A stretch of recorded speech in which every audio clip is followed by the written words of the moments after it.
Mradi ambao uamuzi ulifanyika kwamba tuwekeze nguvu huko tukamilishe, kwa ni mradi wa kihistoria, ndoto ya Mwalimu Nyerere, mradi wa bwawa la Mwalimu Nyerere. Ulipokaribia hatua fulani hivi karibu na kukamilika, wakati huo huo tukawa na shida ya mgao wa umeme. Kwa wale mtakao kumbuka,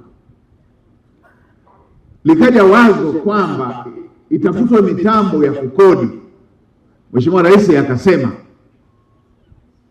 hatuna haja ya kukodi mitambo, tufunge mikanda, tukamilishe mradi wetu, tuwe na jawabu la kudumu.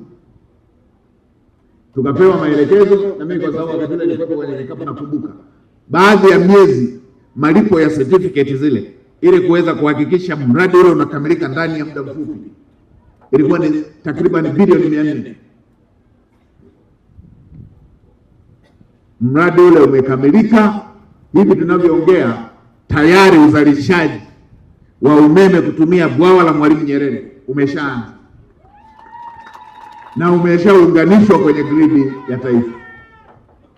Na sasa hivi mkiona popote umeme umekatika, wala sio shida ya upungufu wa umeme, ni kwamba baada ya kuwa tumesha sambaza sana umeme, vijiji vyote vimeshafikiwa na umeme, vijiji vyote vya nchi vimeshafikiwa na umeme, na baadhi ya maeneo mengine umeme umekwenda na kwenye viwanda vilivyoanzishwa, na baadhi ya maeneo umeme umekwenda na kwenye maeneo ya uchimbaji. Maana yake nini? Ile gridi iliyokuwa imetengenezwa ikilenga baadhi tu ya maeneo haiwezi ikamudu tena kwa nguvu ile ile huu mtawanyo ambao umepatikana. Hicho ndicho ambacho katika baadhi ya maeneo mnaona uimara wa gridi unalegalega, unaleta katika umeme, sio upungufu wa umeme tena.